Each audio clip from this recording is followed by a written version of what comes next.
and welcome to the 4th edition of the Migrants as Messengers show, coming to you on iAfrica TV, and I am Julde Njai Suare. Many thanks indeed for the pleasure of your company. This afternoon we are going to, I am surrounded by 3 beautiful ladies. As you know, it's going to be very, very interesting, interactive, like ever before. The Migrants as Messengers show is a program that seeks to create awareness on migration and, of course, related issues. This afternoon, I have our Kyra, who is a project assistant at the counter trafficking unit of IOM. Good afternoon, ma'am. Good afternoon. Good. Thank you. And of course, I have on my far left, I have Fatou Baji, who is a survivor of human trafficking. And good afternoon, ma'am. Good afternoon. And I have Ami Job, who is also a human trafficking survivor. And good afternoon, ma'am. Good afternoon, Judah. Welcome to the program. Thank you. Yes. We're going to start with our Kyra, who is a project assistant at the counter trafficking unit at IOM. Tell us first, if you once hear about human trafficking, what really comes to your mind? Tell us, what is trafficking in prison? What does it entail? Okay, thanks for that question, Julde. So trafficking in persons has a very long and technical definition. So I like to break it down into 3 different elements. So these 3 different elements are the act, the means, and the purpose. So once you understand those elements, you can understand what trafficking in persons is. So the act means the transportation of, the recruitment of, receiving or harboring a person, using the means, the second element, of either use of threat, coercion, force, abuse of power. So to go back, the definition involves either recruiting someone, transporting, harboring them, using force, threat, abuse of power, and the last element is the purpose. And the purpose is exploitation. So the exploitation can include things like domestic servitude, bonded servitude, forced labor, forced begging.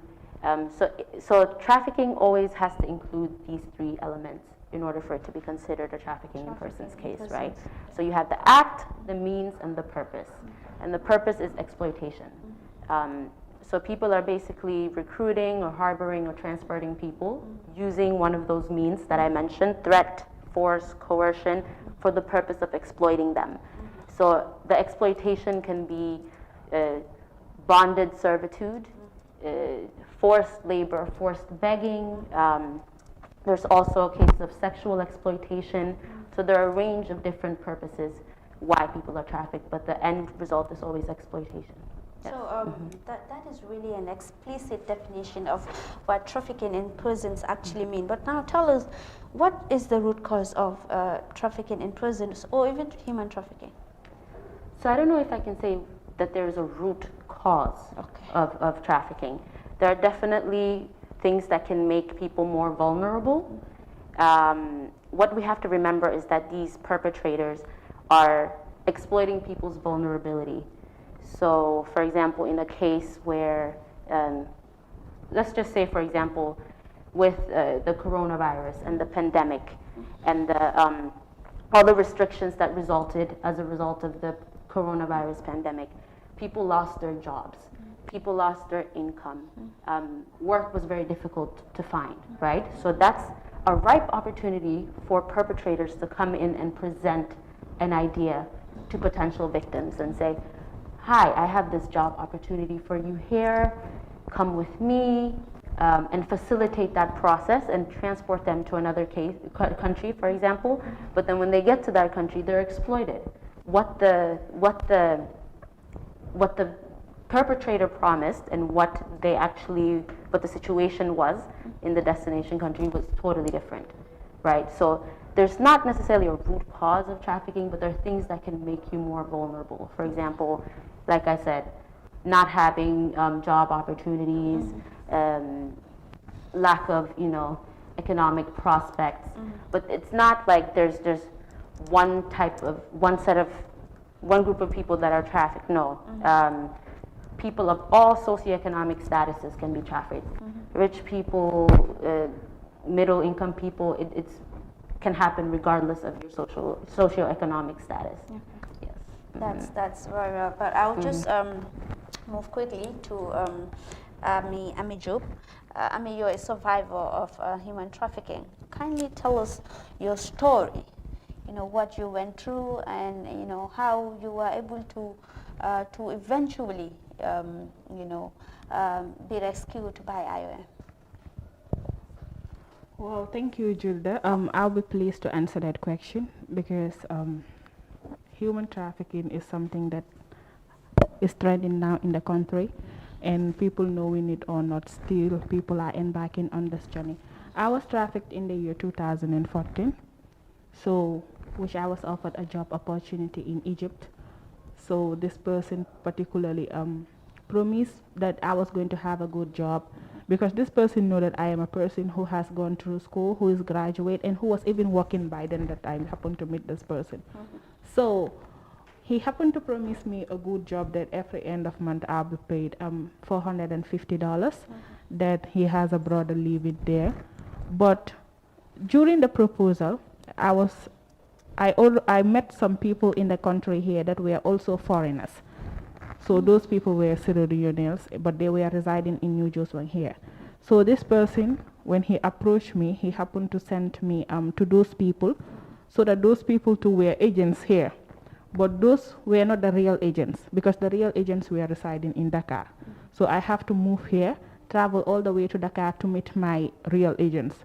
So, but the person that proposed the job and the people that will make me will help me travel from here to Dakar are different from the people that I will also meet in Dakar. So it's a process, it's a chain work. You meet different type of people during this. So when this person proposed, I accept. I happened to meet the other agents in the Gambia here.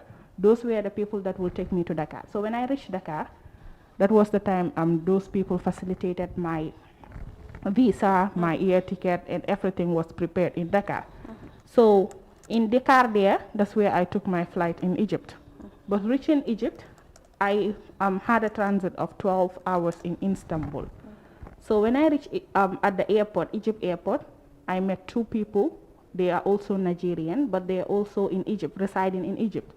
They came to take me at the airport. So not knowing, when I was at the Dakar airport, my photo was already taken. So it was taken and sent to the people that were coming to pick me up at the airport in Egypt. So when I just reached and exit, I met these two people standing at the door. They just happened to grab my luggage. I entered inside the car, and that's how the journey began. So it was a long journey. So I was just in the car, wondering where I am, because it has been long that I am in the car, and still the car is still moving, and I haven't reached my destination. So I asked where I am, where are we going, and he said that the agent that picked me up told me that when we reach you will know. So then, when I began to see places that even some of our areas here were far better than those places, muddy places, stagnant waters, I started wondering. So when I reached the place that we were to reach, it was a 3-bedroom flat. So the one room was purposely made with the luggages, lot of luggages inside that room. So the other room is a place that I think when they bring the ladies, where the ladies are kept. So the other room was where this man was staying with the wife. So when I just entered, he told me that enter this room. I just entered the room, and he closed the door, and he came back and told me, where is your passport? And I said, my passport is here. So he was like, okay, give me your passport. I am going to do 7 days prayers for you with the passport. Since then, I didn't get to see my passport again. Since the day until when I was about to come back home. Yeah, because he already took my passport away from me. But I don't know for what reason. When I asked, he was like he was going to do prayers for me. And he just left and locked the door. So the door was sealed just like here it is. there is no window outside. So when I want to see the environment outside, I just won't have to peep like this to see what is outside. So I was in that room for 2 weeks without going out. I was just locked in that room. Yeah, seriously. So till one day, after reaching there 2 weeks, I did not have the opportunity to call my parents to talk to them. So it was until, because when I was in Dakar, luckily, I tried by all means so that some of my family members could know where I was in Dakar. So when I reached Egypt for 2 weeks and my mom did not hear from me, he had to send a relative of mine to the Nigerian agents in Dakar and told them that my daughter traveled and it's 2 weeks now, I did not hear from her. So please tell these people that if I didn't happen to get in touch with my daughter, I will send the police to them. So I think because of the warning that my mom gave them, they were scared. So the agent in Senegal communicated to the agent in Dakar. So they happened to get me a phone and a SIM card. Then I happened to communicate with my mom by then. So I told my mom that, hello, yeah, I am okay, I am fine. By then, I don't want to tell her what I was going through because it's too early. Reaching a place you don't know, getting a lot of stuff, it's frustrating. And it was just at the early stage. I could not communicate to her to tell her what I was going through. She will not be at ease, and I will not be at ease. So I would rather face the suffering than including my mom in it. So then that was how it happened. Then there was this particular day, this woman told me that you were going to start a job. I was so excited because 2 weeks in a room, not getting the chance to go out to see the environment, how it was. I was said, okay, thank God now I'm going to see the world, how Egypt looked like. Not knowing that's where all the bad things will begin. That's the step of a new beginning. So then the madam told me that, come, I will show you when you go to your madam's house, how you're going to, when you iron your madam pants, how you're going to fold it. And I was like, what? I'm not here for this. I already got a specific job that was already applied for me. I just need to go and start the work. My madam, that lady laughed and told me, you must be kidding because you don't know why you were brought here. You were here for domestic work. You were going to work as a maid. And I was heartbroken. I didn't even know what to say. I looked at her and told her, look, even in my own country that I am from, I don't work as a maid. I don't even have time to do certain things that they do because I am always occupied during the week. And she was like, I don't really care, but you are going to work as a maid. I said, okay, let's go. So that was how it happened. I was taken to my madam, the first madam that I work with. When I go, she had 3 kids. I have to take care of the 3 kids, do the cleaning, It was really heart-touching in there.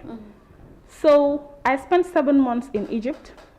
In that 7 months, I worked with 3 different madams.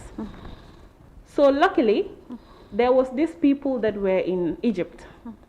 They were from Senegal, but they went specific in Egypt to study Arabic. So they were there until we happened to meet them. So these people asked us who brought us, why were they brought there. Until then, they happened to rescue us and go to the people to the Nigerian agents that were. And when they entered that room, they tampered the room. And luckily, my passport is one of the passports that they found. So we were there. That was how they happened. Those people were the people that happened to help me because by then I didn't get to have the contact to reach IOM. So then it was the Senegalese people that happened to return me back home. Okay, wow. Yeah. That's really a touching story there. Then how did you come to meet up with IOM then? Thank you.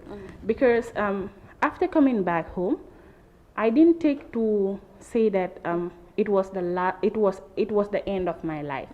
Because I believe in, like I always say, what doesn't kill you make you stronger, and I am always strong enough. So it was then I happened to join into this activism. I began to share my story. I began to go from countries to countries or regions to regions to share my story. Because I believe that we are sitting in a country that most of our girls are victims of human trafficking. And some have gone through a lot, or even worse than what I gone through, but they did not have the chance to share their story because they couldn't face the public and tell them this is what is really happening in this country. But luckily I have the courage to do. So at least I can speak for the voice of the voiceless. I can speak for those who don't have the courage to share their stories. So during my activism, through the network of Girls Against Human Trafficking, that's how I happened to meet IOM. And then the Migrants as Messengers came through, then I happened to join as a volunteer in the Migrants as Messengers. Yeah. Interesting. Yeah. So, all right, that was really a touching story there. Then I will just come to Madam Kyra. We know that human trafficking involves a lot. It's it's a chain, and it's a long chain. How what is, you already told us about the process, we already know about that. How are you able to come across a person who is trafficked? How we're able to come across a person how who's are trafficked. you able to come across a person who is trafficked to know, okay, this is a victim? What's the process? What does it really take you people to really rescue people who are trafficked? Okay, so that involves numerous things. It could involve a series of different things. So there's not one set process. Yeah. For example, here in the country, if we get a referral, so what we have done, we work very closely with government bodies here in the country, right? So our main counterpart in the fight against trafficking in persons is the National Agency Against Trafficking in Persons, NATIP for short. So basically what we've done is we've had a series of trainings for different stakeholders on how to identify victims of trafficking. We have also developed tools like standard operating procedures for police, for immigration, people at borders, people at the airport, for how they can identify victims of trafficking. So within these tools, there are different indicators, right? And even as the public, it's important to just be aware of these indicators. You don't necessarily need to be an expert on trafficking in persons, but when you see some of these red flags, they can raise an alarm to you to begin to question, what is going on here? So basically, how that works is, for example, let's say somebody is identified at the border, like immigration identifies somebody at the border as a potential victim of trafficking using the tools that we have developed. So maybe they notice that this person is traveling with someone, but the person, let's say it's a grown adult, they're traveling with another adult, but that adult has their passport, for example. They're not allowing that person to speak. The person doesn't really know what country they're in or where they're going. Upon further questioning, immigration can see some flags, like, I think this might be a potential victim of trafficking, because traffickers often, when they travel with their victims, they assert control, right? So they want to have your passport, they want to control who you speak with. So that can raise some alarm, and let's say upon further investigation and conversation with the person, immigration suspects this case to be a victim of trafficking. Then they can refer the case to IOM or other stakeholders within the referral mechanism. So once we, for example, receive a referral of a potential victim of trafficking, we have a screening tool at IOM. So we'll have a conversation with the person, screen them, and just let them explain more about their story, what happened. And then we also check for those 3 elements that I mentioned earlier. So the act, the means, the purpose, and try to understand what happened and how they were exploited. So once we establish that it's a victim of trafficking, there are numerous things we can do, for example, depending on their needs. So within our protection mechanisms, we can offer them, if they need shelter, we can refer them to shelter services. Okay. We can offer them non-food items, emergency non-food items. We can offer them referrals to medical services if they need medical assistance. So there are numerous things we can do. That you can Yes. do. All right, I'll come back to that. We discuss in detail as to what actually IOM will do in order to help these victims or survivors to reintegrate in society again. But before then, Yes. I will move to Madam Baji. Madam Baji, you're also a survivor of human trafficking. Tell us, what was your story? You know, Madam Job did tell us certain things about, you know, her story and how she was eventually, you know, taken to Egypt as a maid, and she was promised better offers than that. So tell us, what was your own side of the story? Okay, thank you, Julia. Okay, as you know, human trafficking is a global concern. It's not only for West African countries. It affects the whole world. But being a young person, being trafficked was not something easy for me to deal with, because I was trafficked by a very close friend of mine, somebody I trusted, somebody I grew up with.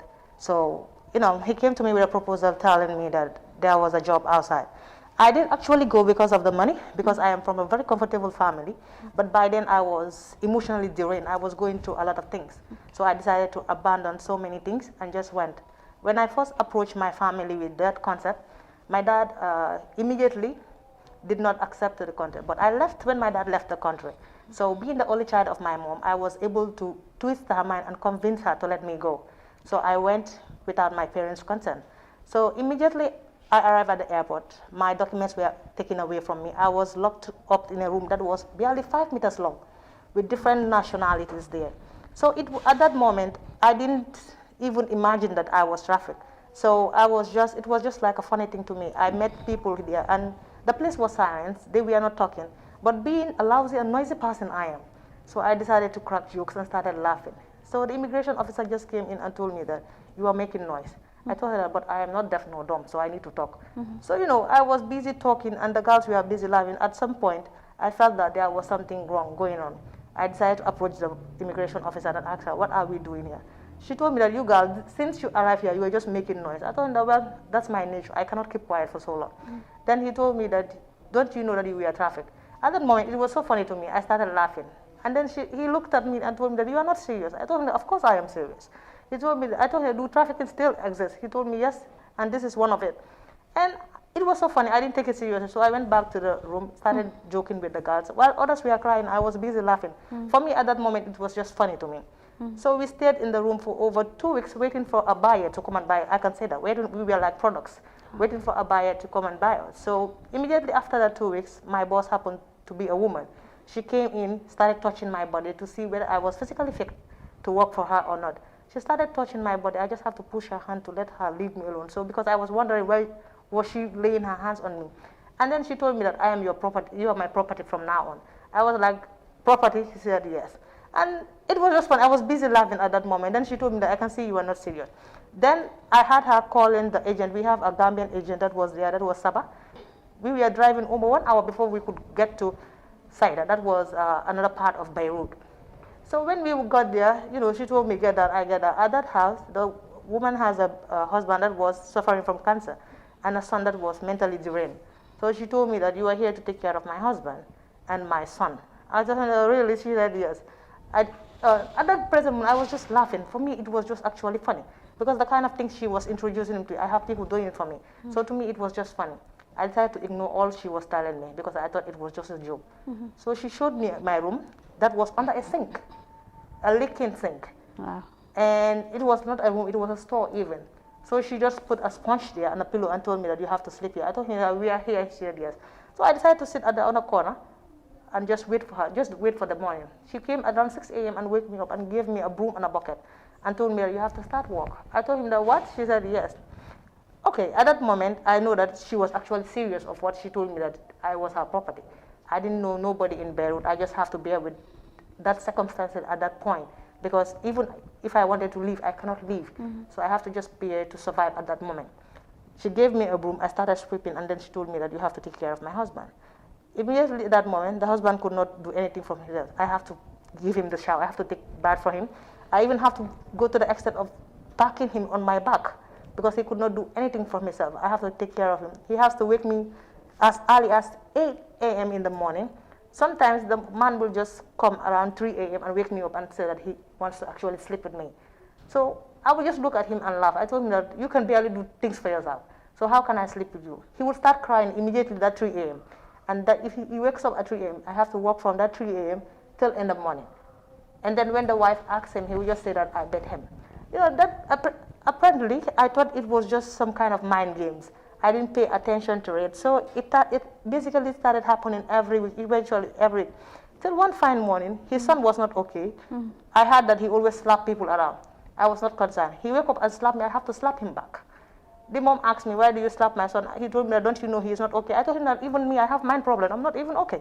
So, you know, he started telling me that I know that you have attitude problem because I can see you don't abide by my rules. I told him that, look, where I am from, my parents don't beat me, so I will not let anybody beat me unnecessarily, all in the sake of madness. If your son is mad, take him to a mental home. He cannot be slapping people around. The next morning, my boss took me to a graveyard and asked me to wash that grave. If I don't see myself reflecting on the grave, I will not come back home. So I have to do that every morning to wash the grave and come back home. For me, sometimes I just feel like sitting at the grave and just waste my time there because I don't want to go back to the house. So I have to just sit down there, waste my time there, and go back to the house the next day. So one fine, my problem started, I started having problems with her one fine morning when she asked me to warm the food for her in the microwave because she wants to eat. So I did. She asked me to bend down because she actually wanted to use my back as a table to eat. So it was funny to me, so I decided to bend down, but the plate was so hot on my back that I have to just sleep at the one side. So the plate fell down. She took that plate and bit me on my back. It cutted me deeply. I have a scar on my back. It cutted me deeply. I was so angry with her, I have to stab her back with a knife. So she stabbed me back with a knife. That's where I have this deep cut on my hand. So she stabbed me back with a knife, and then, that's where my problem began. I was locked up in jail for 1 year, 6 months, physically abused, beaten, but to me, I was just saying that it was something I just have to go through, and I don't have to say anything about it. So I decided to be on my own, but I was given the opportunity to speak to my parents. I made my mom understand that I was okay because I did not want to put her through the mental, physical I was going. So I made her believe that I was okay, I was going through well, I was facing a lot of difficulties. For me, I can say that Lebanon is not like being trafficked. It's not by choice. It could happen to anybody. It could happen to anybody. I believe that we survived it for a reason. Like I always said, my peers, we are not survivors of human trafficking. We are agents of change, tasked with the social and corporate responsibility to inspire the younger generation. It has nothing to do with us anymore. We are just advocating for the younger generation because our time has already passed. We have faced actually what we face. But we are living in a culture of silenceness whereby you come out and say your story and started advocating for it. You're going out and they will, as Gambians, as human beings, you will be going outside and they will be pointing fingers at you, which is socially, mentally deranged because you don't know actually what you are contributing in that person's life. So I believe that human trafficking could happen to anybody. And for me, or for anybody, I am not regretting what happened. Rather, I am thankful for that. I went there, I saw what is there, and I am back to able to share my story. That will even bring me to my second question. That is, how does it really feel, or how does it felt for you to know that, okay, I am a human, but I've been, trafficked like a product, and you went through this whole trauma. You spent 1 year, 6 months in jail with all the trauma, torture, and of course, emotional abuse that you went through. How does it feel, knowing that, okay, I'm a human, but I've been, trafficked, or I've been abused like a product, or I've been used like a product? Well, for me, it was not something easy because I was trafficked since 2014 and I came back 2018. So it took me 1 year to have my self-therapy, to be able to come out to my peers and able to communicate, because since I came back, I was just at one corner of my house. I don't like associating myself with people, because at some point I felt like I was blaming everybody for my predicament at that point. I didn't even want to talk to anybody. I always sit on platforms and say that, okay, my family contributed in being trafficked, which I know was actually not true, because I was just angry with everybody. So I'm angry with myself. But at some point I felt like, okay, everything happens for a reason. Maybe that was my destiny and I needed to go through it to come back again. So I felt like it is okay for me. But to tell you that being trafficked and knowing that you have been trafficked is not something that it is easy. Still now, I do have that time in my life that I sit at one corner and start to reflect back on my life and the things I lost, and I know that I could have actually done better. But yet still, I would say, alhamdulillah, I have no regrets. That I'm glad I could recover and I have integrated myself back to the society. Then I am able to achieve the things I have lost. So I could say like, okay, I'm good with it. Okay, that's a strong lady there, Madam Baji. Coming to Madam Kyra, you heard their stories and what they've been through and everything, the trauma, the physical, emotional abuse and everything that they've been through. Now, how is IOM really supporting national efforts, in combating human trafficking in the Gambia? Okay, so IOM, we operate under something called the 3P approach in terms of counter-trafficking initiatives. So the first P stands for prevention. So in terms of prevention efforts, this is really focused on raising awareness about trafficking in persons. So platforms like this, survivors sharing their stories. That's a form of intervention that we would use under the prevention element of counter-trafficking. This also involves, for example, engaging media to build their capacity in reporting on trafficking in persons, because a lot of people there's a lot of misconceptions about what trafficking is. There's a lot that people don't understand. So it's really important to train the media, or that the media, at least as informants, are well equipped with tools and knowledge on how they can report on these stories. Things like referring to people as survivors, for example, instead of victims, so things like that. Under prevention, we also have things like billboards, media campaigns, etc. So all of those things would fall under the prevention category. Then we have protection. That's the second P. So for protection, that's mainly based on strengthening protection systems within the country. So in this element, we work very closely with NATIP and the Department of Social Welfare to strengthen protection services, for victims of trafficking here. Because there are a number of services that victims would need, for example, to reintegrate properly back into society. So under the protection element, we have done things like developed national referral mechanisms for actors. So before that, there was no really mechanism or guideline for when, for example, a victim of trafficking is identified somewhere. But thanks to these national referral mechanisms, all the actors, for example, the police, immigration, etc., they know what to do and who to refer certain cases to based on the needs of a potential victim of trafficking. Under this protection element as well, we've worked very closely with one-stop centers. So these one-stop centers, they're housed at 4 different hospitals in the country, and so they're a place where victims of gender-based violence can go to access services. So what we've done is incorporate services for victims of trafficking within these one-stop centers as well. Because there are multiple medical needs that a victim of trafficking could potentially need, right? They would need to access certain medical services. So we work very closely with the one-stop centers. We have had trainings with them. We've donated equipment to them, etc. And then also the Bakote shelter. So the Bakote shelter currently is the only shelter in the country where victims could potentially be housed if they needed shelter. So this shelter houses children and the elderly as well, but we've worked with the shelter to improve their facilities and train them on how to provide protection services to victims of trafficking. Counseling, also just we've donated equipment and refurbishment of the shelter as well. And then the last P is prosecution, because an important element is prosecuting perpetrators, right? Because that can serve as a deterrent for other perpetrators. If people are seeing perpetrators getting locked up and facing the consequences of what they're doing, then it could potentially deter others from also victimizing others. So in this sense, we work closely with the Ministry of Justice and other law enforcement actors to build their capacity to be able to investigate trafficking cases. We also have developed a standard operating procedures with law enforcement on how to investigate cases. We also have some trainings planned for judges.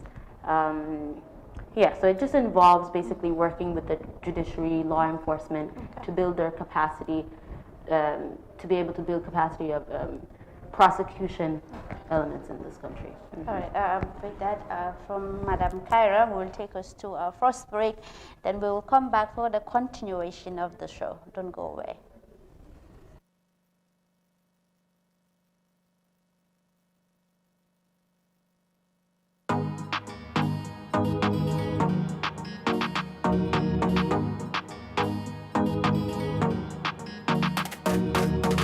Unite and fight the virus. Don't fight those who survive the virus.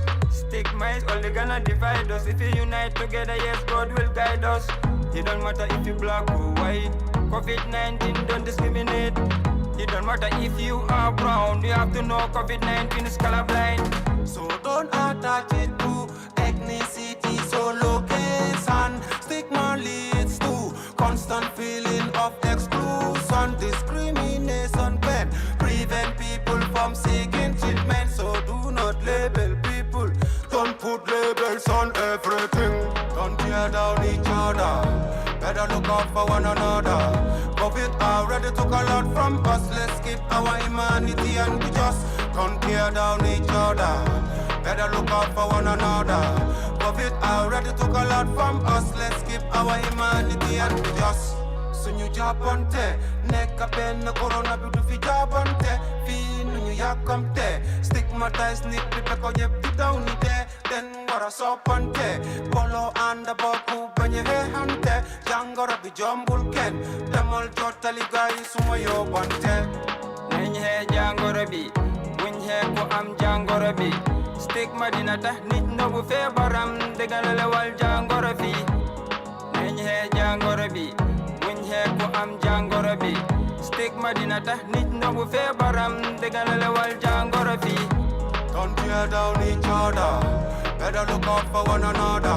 COVID already took a lot from us. Let's keep our humanity and be just. Don't tear down each other.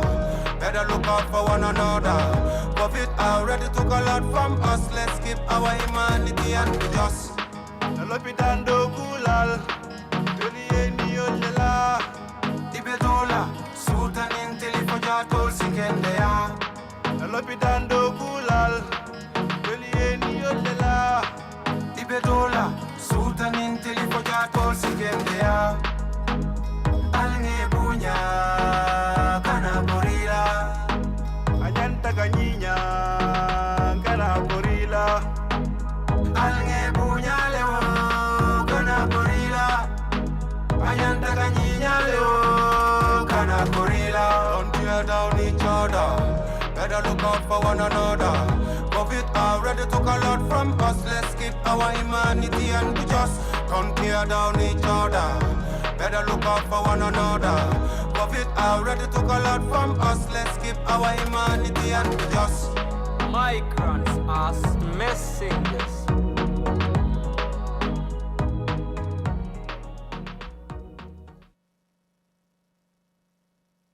Welcome back. If you're just tuning in, this is the Migrants as Messengers show coming to you on iAfrica TV, and I am Julden Suare. Many thanks indeed for the pleasure of your company.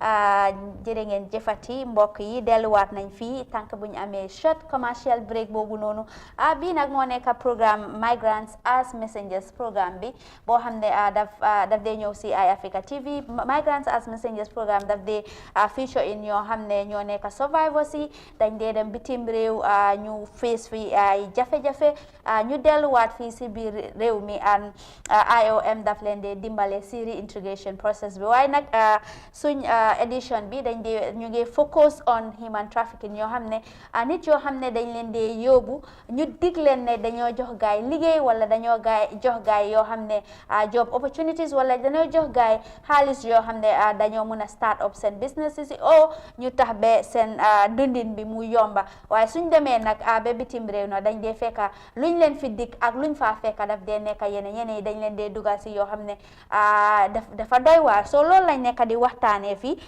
fu mu nekk ne ñu ngi am yaa Awa Kaira kooku nag moo nekk project assistant at the counter trafficking unit IOM am naa tamit fii Ami Jobe kooku nag moo nekk survive human trafficking survivor am naa tamit Fatou Badji moom tamit human trafficking survivor la this afternoon welcome back again to the continuation of the program dama start rek continue rek with ya Kaira yang ma doon wax ne mechanisms that you have in place for xam ne yena then approaches yoo xam ne da ngeen ko am pour combat human trafficking te wax nga the prevention the three P's that is the prevention the protection and the prosecution but faana boo xam ne dama bëgg ñu dem foofu nekk moo nekk the prosecution aspect bi because ñii fu ñu nekk ni it has been ages now for so many years now ñoom they are survivors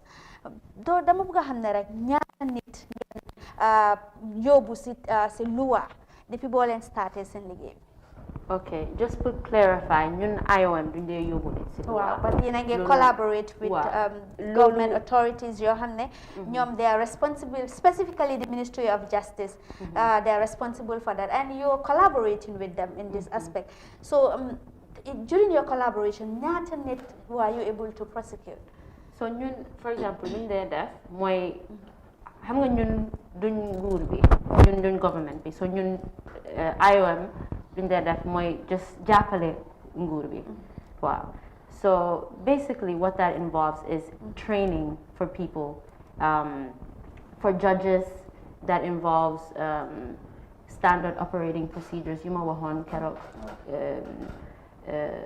ak façon yooyu noonu wante ak for example tamit tools yuñ develop pour mun a identify victim of trafficking xam nga time boobu noonu benn tool amul dara amul so nit mun naa ñëw nekk a victim of trafficking or displaying some sort of indicators why duñ am dara pour you know confirm ne loolu is the case so with these tools with these capacity building activities the hope is that you know the government will use this knowledge to be able to improve prosecution efforts wante comme ñun duñ mun a involve si investigations duñ mun a involve si téye nit luñ mun a def daal mooy just jàppale nguur bi si wàllum prosecution in that sense so just train leen yaa jàppale ngeen nguur bi si training and other aspects yoo xam ne dafa tax nguur bi si boppam dañoo mun a xam ne ok lii dafa oko already am na te fu mu nekk ni am na ñoo xam ne sax génn nañ Fatou Badji is a classical example of that Ami Jobe also génn nañ ñu ne ñoom dañ leen traffic wax nañ story bi léegi fu mu nekk ni ndax nguur bi depuis loolu bu mu amee jàppuñ kenn koo xam ne dafa traffic nit waaw am na nuñ jàppa xam naa ne gars ñu ngi def investigations am na nuñ jàppa amoon na ay case ay court cases yuñ doon hold at the high court mënuma wax exactly fan lañ tollu si cases yooyu noonu ak investigations yooyu noonu waaye xam naa ne am na ñu téye woon am na tamit ay cases yuñ doon dégga si court bi so Fatou Badji si fànn boobu rek laa bëgg nga ñëw léegi fu mu nekk nii yéen victims ngeen dégg la survivors ngeen rather ñëw ngeen wax ngeen seen story bi si nguur bi madame Jobe yow nag nga wax ñu fu mu nekk nii IOM si seen area bi wax na yaawa wax nañu IOM lan lañ nekk di def in terms of reintegration process bi lan lañ nekk di defal survivors yi and all that waaye yow ban faana nga teg ne IOM dañ war a improve on. Wow, Julde, loolu sama collecté dina jafe torop pour ma tontu ko. Because I think ne ñoom ñu ngi play the role that they has to play. Seen role ñu ngi ko def because ñoom their UN system. Because IOM sooner or later ñoom dinañ dem ñu bàyyi ñu fi waaye ñoom seen wareef. si migrants yi loolu ñu ngi ko def. Because soo xoolee more than 50 members nga indi leen together. pour rek ñuy génn ci biir askan bi di wax lu gaay dem turu pour yeete seen yeneen morom ñi nga xam ne ñoom yoon buñ jël bëgguñ xale yooyu noonu pour ñu jël ko foog naa ñooñu deseetuñ dara waaye luñu seen wareef daal lu ñu war a def daal ñoom ñu ngi koo def waaw loolu am na solo torop I think ne di nga kontaan ci loolu di nga kontaan ci loolu waaye léegi fu ma bëgg a ñëw rek faana boo xam ne rek laa bëgg a nga waxtaan ak ñuy rek moo nekk ne kan moo nekk di most vulnerable xam nañ ne dëgg la ñu ngi traffic nit ñi here and there but when it comes to human trafficking who is the most vulnerable? Okay, so seetee statistics and data dëgg la jigéen ak xale ñoo nekk the most vulnerable waaye comme xam naa Fatou ak ami yëpp ñu ngi doon wax ne ku nekk mun nañ laa trafic nekkut ne jigéen wala góor yi sax dañ leen dee trafic wante soo seetloo data and statistics women and children ñoo nekk the most vulnerable because for a child loolu is explanatory right you can because trafficking involves manipulation ak nax nit koo bëgg a lii nii you know so xam nga xale yomba na moo gën a yomba ndax pour Denmark for example women tamit statistically ñoo dañ leen dee gën a traffic compared to men for things like domestic servitude sexual exploitation and things like that so ñooñu ñoo nekk the most vulnerable wante trafficking dama just bëgg a pour wax lii ñëpp understand ko mun naa dal kenn ñëpp excuse me suma olof bi moom it's okay mun naa dal ku nekk góor yi dañ leen dee trafic màgget yi sax dañ leen dee trafic so waaw just pour loolu mu nekk clear so other cases where instead of ñi ngeen dem ngeen locate you of course together with government bi nguur gi ngeen dem locate ngeen xam ne ok kii dañ ko trafic ngeen ñëw jàppale ko waaye am ngeen case yoo xam ne ok ñun trafic seen si boppam ñooñu ñoo dee ñëw si yéen ñu ne leen ne man dañ ma trafic am ngeen façon case yooyu noonu yéena yi daf tee xew am nañ cases most of the time ak wax dëgg daf dee nekk ne nit ki dafa dem through immigration or police then ñoom ñu ko dee wax rarely nga gis nit ki ñëw directly to IOM for the most part ñun suñ cases yi yu si ëppa mooy comme dañ ko dee refer to ñun so for example police ñoom ñooy wax ne ñu ngi gis lii ak lii ak lii ñu ngi leen a send to yéen ñu ne ok wala immigration yenn yi tamit Gambians ñu nekk bitim réew like beneen dëkka seen police yi dañooy contact IOM of dëkk boobu noonu wax ñu ne lii ak lii moo xew so we work with the IOM in that country pour seet naka la ñoo jàppale kooku noonu am nañ some cases tamit where then they contact IOM directly definitely loolu daf dee xew to some extent but most of the time it's police wala immigration ñoo dee refer or waaw yeneen organizations yi te du IOM fii rek in Gambia it happens abroad we help people from abroad to also return Gambians abroad loolu am na solo ma dem rek si Fatou madame Badji nga wax ñu rek lu tax nga foog ne it's very important for you pour nga nekk a messenger relaying information about human trafficking to people especially ñoo xam ne they are potential victims well Julde comme nekk a messenger but I think ne comme suñ wareef la because foog naa ne dem nga gis nga lu fa nekk ñu noppi mënut a solve solution bi ñun mënuñoo stop kenn bu mu dem de waaye ñun dañ feel like ne if our story mun naa change one person's life, then our mission is complete. Comme ñun dañ feel like ne advocating for human trafficking is part of us, is our duty, is our mandate to protect the young ones, because dañ feel like ne before using other person pour mu dem taxaw ñëw di wax ko te kooku demul feel naa ne ñun nga xam ne ñun ñoo fa nekkoon we have the maximum right to sustain the younger ones. So dama foog ne comme like being a migrants and messengers to me is a privilege. To me is a privilege. It's something I am really proud of it, and I always say it, that anywhere that I am proud to be among volunteers, because like I feel like we are changing lives. We are not only activists, but we are agents of change. So very well, you're not only changing lives, but you're agents of serving as agents of change. That is very, very important there. So that will take me to you advocacy be and all that. Sometimes what challenge they encounter, sometimes they feel like, okay, maybe it's not worth it. Do you ever feel like, okay, it's not worth it, let me just relax and then engage myself into other activities? Well, Julde, to be honest, I don't know for any other person. Yeah. Man, it never happened to me. Okay. Because dama ko nekk di def with passion. It's something I love doing. Because nit bo xamne nga dee doon in a society, whether yow nga xam ko xamuloo ko, with all the stigma and the discrimination you face, dang dee nekk a special person among all the people, or even if it is in the gathering.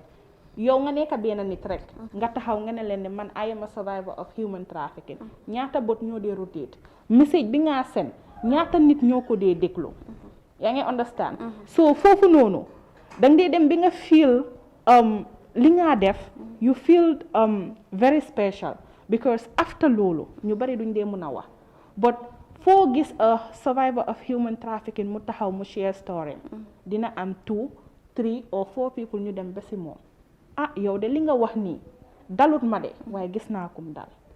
Xam nga ne ñooñu mënuñoo wax, yow soo fa nekkutoon pour nga nekk an example in front of them, pour nga wax leen what you go through, duñ mësa acknowledge or pour taxaw pour ñoom tam ñu share what their relative friends or a neighbor of them luñ go through. But because of gis nañ the fit and the courage in you, ñoom tam dinañ feel so special pour ñu ñëw ñu taxaw ñu wax acknowledge what you were doing, di la wax tamit ne at least I did not go through the journey, but gis naa ko dem si journey bi, or man de gis naa dégg naa ne lii am na waaye musuma koo gëm. Some people they don't believe ne trafficking is existing. Come like man, I never believed about trafficking. Come dama ko dee wax all the time, like the opportunities that the young people have now, come in every TV station that you go, for tele boo dem, radio boo dem, they talked about trafficking. Nuñ dee waxee about migration, it's trending. But before doo ko dee toog nga dégg ko. So especially adding onto it nga am a survivor or a migrant bi nga xam ne dafa dem mu ñëw mu taxaw si biir mbooloo or in a TV talking, sharing his or her audio. Loolu rek, it's very unique. Yeah. So I never regret doing what I'm doing because it's a passion. I love what I'm doing. Amazing. Yeah. That's really great. Awa dama ñëwaat si yow rek. Gis nga ne léegi fu mu nekk ni campaign bi mu ngee dem, migrant as messengers campaign bi mu ngee dem, gaa ñu ngee dem around in communities, in the media, sensitizing people about human trafficking and the like. Depuis lii bu mu dooree, gis nga a decline in human trafficking or naka trend bi naka la mel léegi? Dina difficult pour ma mun a wax exact trend bi, Okay. you know, because leena la fii nii Gambia dafa difficult for data is a challenge. Getting figures, getting exact data on trends and stuff, problem la, challenge la fii nii. So duma mun a wax confidently ne trend bi decline la. For example, speaking from a point of facts and figures, right? Wante loolu mooy suñ hope at the end of the day. Our hope is that having people like Ami and Fatu share their stories am na solo lool, because man mun naa taxaw ma wax about lii wante musuma ko experience. So duma mun a xam exactly how it feels. It's not as impactful coming from me, right? So it's important for survivors to mun a gain because ñoom stories can really have an impact on people.